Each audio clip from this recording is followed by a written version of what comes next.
फर्जी जाति प्रमाण पत्र पर नौकरी करने वालों के खिलाफ कार्यवाही की मांग को लेकर ST/SC वर्ग के लोगों ने मोर्चा खोल दिया है। मीडिया से बात करते हुए कहा कि बारीकी से जांच कर कार्यवाही करना चाहिए, अन्यथा आंदोलन करने के लिए सड़क पर उतरना पड़ेगा। बिलासपुर प्रेस क्लब में पत्रकारों से चर्चा करते हुए बताया गया कि 3/12/2020 को सामान्य प्रशासन विभाग छत्तीसगढ़ शासन में अपने पत्र जारी कर संबंधित विभाग को अनुसूचित जाति एवं अनुसूचित जनजाति वर्ग के फर्जी जाति प्रमाण पत्र पर नौकरी कर रहे पेशे से 267 लोगों के विरुद्ध कार्रवाई करने का आदेश जारी किया, परंतु इस आदेश के 25 महीना बीत जाने के बाद भी सरकार ने किसी भी तरह की कोई भी कार्रवाई उन फर्जी जाति प्रमाण पत्र धारकों के ऊपर नहीं की है।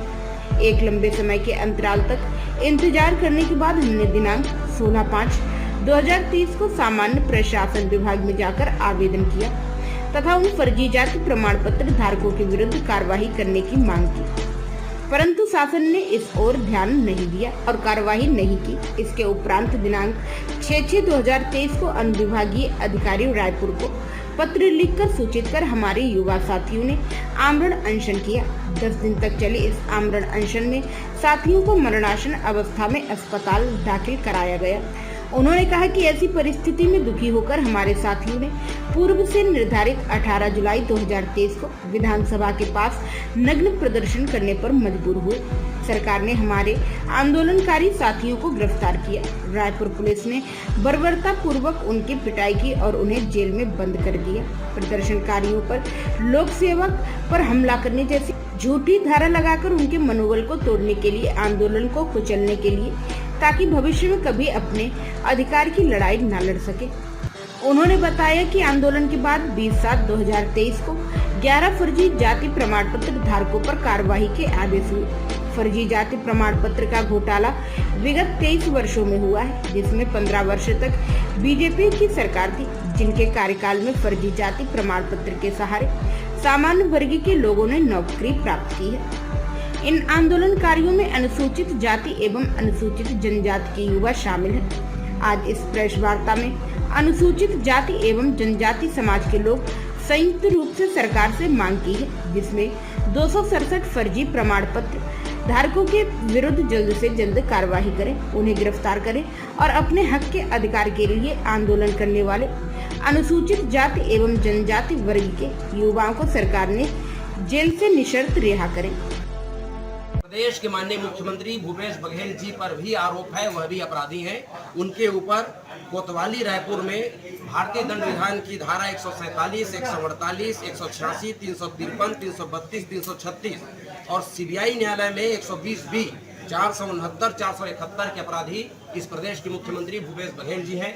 उसी तरह इस देश के गृह मंत्री तड़ीपार का आरोप है और देश के गृह मंत्री बने हुए हैं। तो इस तरह से हमारे आंदोलन को, हमारे मनोबल को तोड़ने का जो कुत्सित प्रयास ये सरकार कर रही है, इसको बंद करे। ये जिन सरकार के आदेश पर ये जारी हो रहा है, ये लिस्ट हमारे लोगों को धमकाया जा रहा है, सरकार के मुखिया स्वयं अपराधी हैं, उनके ऊपर भी अपराध दर्ज है। ये पब्लिक डोमेन में है। माई नेता इन्फो से ये जानकारी निकाली गई। धन्यवाद।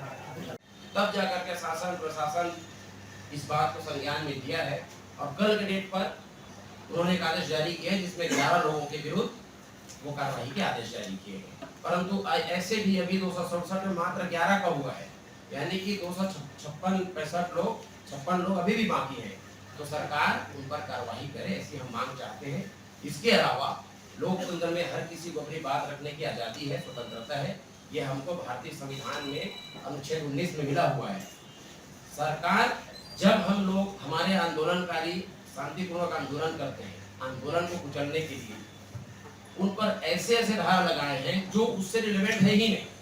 जैसे कि शासकीय लोक सेवक पर हमला करने का अपराध हो लगाए इनके ऊपर, जब उनके शरीर पर एक कपड़ा तक नहीं है, तख्ती लेकर दोनों हाथ से चल रहे हैं, वो किस उद्देश्य से लोक सेवक पर, पुलिस कर्मियों पर हमला करेंगे? ना तो थाने में जाकर के हमला किए हैं, ना किसी शासकीय कार्यालय में जाकर हमला किए हैं। उनको पीटा गया है, थाने में ले जाकर पीटा गया है, उसके बाद जेल में बंद कर दिया गया है।